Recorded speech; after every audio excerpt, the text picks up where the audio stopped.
utagundua kwa nini jamii inasema haiwaamini. Kwa mfano nimalizie tu. Stergomena Tax alikuwa waziri wa ulinzi tarehe 29 Oktoba. Jeshi lilikuwepo mtaani tarehe 29. Sawa hiyo rekodi yake. Saidi Mwema aliwahi kuwa mkuu wa jeshi la polisi nchini.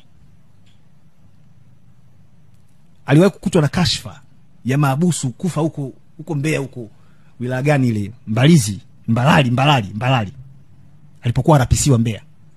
Lakini hata kipindi cha uongozi wake polisi kama taasisi imekuwa ikilalamikiwa mno.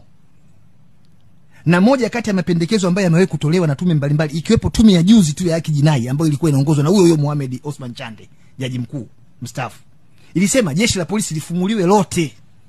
Halijawahi kufumuliwa. Osman Chande mwenyewe mahakama imekuwa ikilaumiwa hata kipindi cha utawala wake. Haikuwa huru. Haiko huru mpaka leo. Ziko kauli nyingi mno za kisiasa. Kwa hiyo tume kama kazi yake ni kwenda tu kuangalia wapinzani peke yao na kuwafanya hao wapinzani ni raia wa daraja la kwanza, la pili na la tatu katika nchi, tusahau kuhusu mafanikio ya ustawi.